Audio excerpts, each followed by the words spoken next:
अस्सलाम वालेकुम नाजरीन, आप जुड़े हैं कश्मीर ट्रिब्यून के साथ और मैं हूं आपका मेजबान जान मोहम्मद। और इस वक्त हम जनूबी कश्मीर जिला पुलवामा के सिंगू नारबल इलाके में मौजूद है और बाज़ाब्ता तौर हमारी मौजूदगी government high school Singhu Narbal के अंदर है। स्वस्थ नारी सशक्त परिवार अभियान के तहत आज एक खास प्रोग्राम मनाया जा रहा है। देश के माननीय प्रधानमंत्री श्री नरेंद्र मोदी जी का 75वां यौम पैदाइश के सिलसिले में इस तरह के प्रोग्राम्स जगह जगह मुनक्किद किए गए हैं और इस तरह के प्रोग्राम फिलहाल 2 नवंबर तक जारी रहेंगे।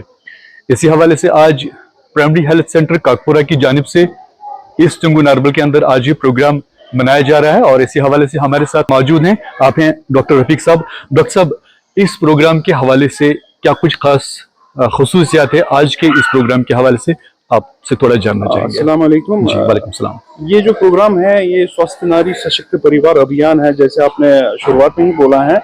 कॉन्सेप्ट ये है जी, श्री नरेंद्र मोदी जी ने 17 सितंबर जब उनकी यौम पैदाइश थी, 75th टिल 2 अक्टूबर तक हमको कॉन्सेप्ट ये है कि स्वस्थ नारी सशक्त परिवार अभियान मतलब ये है कि अगर हमारे घर में जो औरतें हैं जब वो सक्षम है, जब वो हेल्दी है, तभी हमारा मतलब पूरा माहौल सारा घर सारा परिवार, जब वो एएनसी है, जब वो गर्भवती होती है, जब वो हामिला होती है, अगर उस वक्त वो ताकतवर है, उसका ताकतवर बच्चा ही पैदा होगा।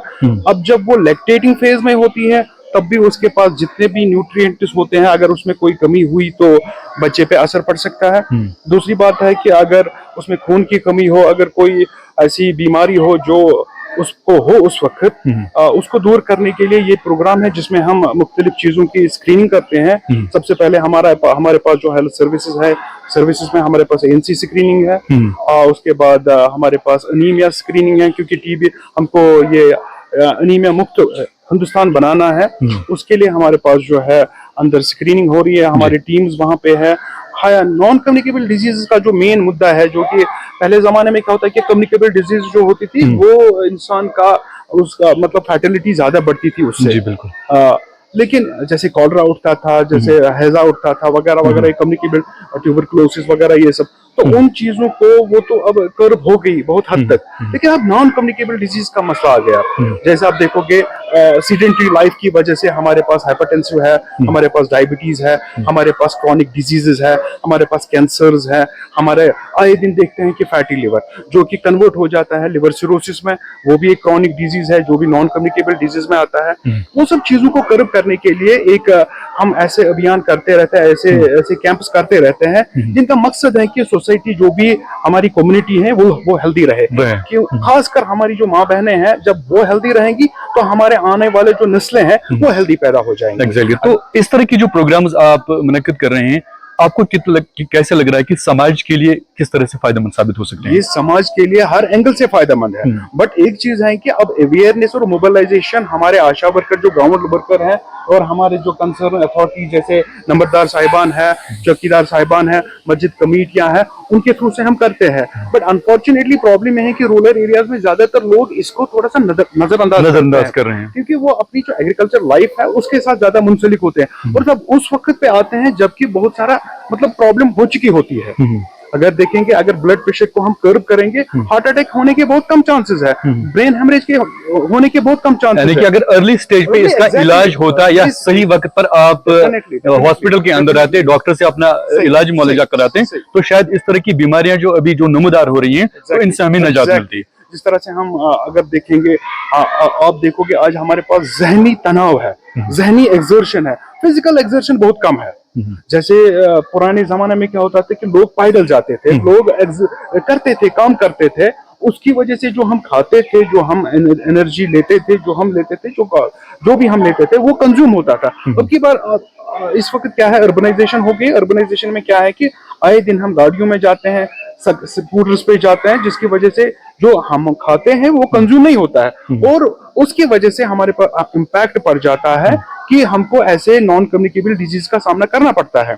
और आवाम से यही गुजारिश है कि अगर वो खाते पीते हैं थोड़ा सा, जैसे हमारे माननीय प्रधानमंत्री जी बोलते हैं कि योगा पे आप ध्यान दीजिए, फिजिकल एक्सरसाइज कीजिए, आप थोड़ा सा टारगेट सेट कीजिए, आए दिन आप कम से कम 1-8 किलोमीटर चलेंगे, जिसकी वजह से आपकी लाइफ जो है ना, जो आपकी सेहत है वो सही रहेगी। क्योंकि ये हमारे दीन में भी है, आप एक्सरसाइज करोगे, आपका अगर हम देखेंगे कि नमाज हम 5 वक्त पढ़ते हैं, ये फ्रीक्वेंसी जो अगर देखेंगे ना वक्फन फवक्तन, इसका मतलब यही है। अगर देखेंगे फजर में भी आप देखोगे, आप उठते हो, एक इसका एक अल्लाह ताला ने रखा है कि इबादत भी है और इवन एक्सरसाइज भी है। आप दिन का जोहर पढ़ते हैं, खाना खाने के बाद इबादत भी है, एक्सरसाइज भी है, और पांचों वक्त को ये डिफरेंशिएट डिवाइडेड डोजेस में दिया गया हमको।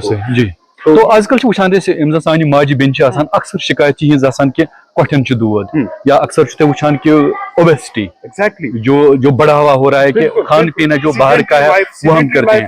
वैसे भी डॉक्टर, जनरल फिजिशियन, आप किस तरह की एडवाइस करना चाहेंगे लोगों को? यही कहूंगा कि वनो अगर नॉर्मली कशर पे वन अगर मानी जिसमस में 100 किलो वजन 100 किलो मन 70% मोन वजन पठ्यो हूर कुन, यानी 20% पठ्यो बोन कुन। मोन वजन यह ट्रांसफर गसान जमीनस पे बया कोठ तो समझ, क्योंकि बह पकान मूवमेंट गसान, यानी अगर मैं वजन ज्यादा BMI नॉर्मल टेक्निक वन बह, अगर तुम करो गरस मज हर कह इंसान अगर पन हाइट कर मीटर स्क्वायरस मज डिवाइडेड कर वेट, तमिस नीर BMI गोस आसुन नॉर्मली 18 पे 15 दरमियान, it should not less than below 18। अगर ये below 18 you are under weight, अगर ये after 25 you are over wait.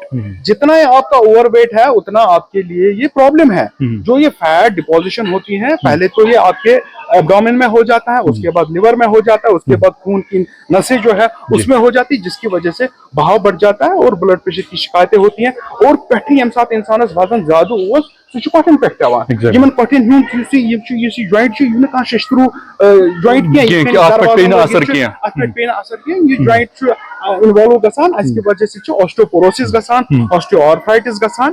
आए दिन अक्सर सानियन फाइनली जो हमारे नाजरीन आपको इस वक्त देख रहे हैं, आपके लिए एक जनरल मैसेज क्या रहेगा? कैंप चलान यूथ बत यूथ हेकन तिम यूथ यम कैंप फायदे हेकन तुलित, ये डिफरेंट टाइप्स ऑफ बेमारियन हंद स्क्रीनिंग गसान, तिम कर अर्ली डायग्नोसिस पन पान, तिमन मा कुन किस्म कह खराबी या कह कह तदाबीर मा तुलान। दोयम चीज सीडेंटरी लाइफ करियो थोड़ा चेंज, फिजिकल एक्सरसाइज कुन करियो ज्यादा पहमतन, युस जन शामस गजा खेवान तथ तो शंगनस दरमियान थो मिनिमम 2 घंटे 3 घंटे फसले, क्या खेवान प्रॉब्लम। दोयम चीज पन्नी कैलोरीज करियो लिमिट, अगर अकिस नॉर्मल इंसान 2000 पे 65 किलो कैलोरीज खेन यह खेवान 6000-7000 किलो कैलोरीज, यह तेल करान ज्यादा इस्तेमाल, यह खेवान तिम चीज माज आसे सह शामनस ब्रेकफास्ट हेवी, रादर की अच्छी डिनर करा हेवी। और उसके बाद आपने एक अच्छी बात बोली है, ज्यादा पहमी आदत शामु खेन यम साथ खेवान बत मकलान, उसके बाद हम सीधा बिस्तर में चले जाते हैं। आपने बहुत अच्छी बात की, और मे बासान यह बेमार मल हेवान, बेमारिस मल हेवान। अत गस आदत बनाउन यम साथ शाम नमाज पर, यम साथ नमाज पर अमी साथ कोर इंसान डिनर यह करुन थोड़ा हल्का फुल्का कर। दोयम चीज तम पे 2 घंटे 3 घंटे बाद अगर संगे मे पूरा यकीन इंशाअल्लाह ताला यमन बेमारियन हंद सामना आए दिन पन्नी कम्युनिटी में करान तथ वारिया। कुल मिलाकर हम समझ सकते हैं जो खान पान हमारा है उसको सही करने की जरूरत है। और एडल्ट्रेशन बहुत ज्यादा है आजकल मार्केट में, जो हम तेल खाते हैं वो एडल्टेड है, जो हम दूध, क्योंकि हमारे पास जो अर्बनाइजेशन ब्रो गाव अच्छा तम दोद मिलान सो ऑर्गेनिक दोद, वनस सब्जी खेवान तिम विदाउट पेस्टिसाइड्स विदाउट इंसेक्टिसाइड्स वनस तम बगैर कह फार्मिंग गसान, आय ना हाइब्रिडाइजेशन अम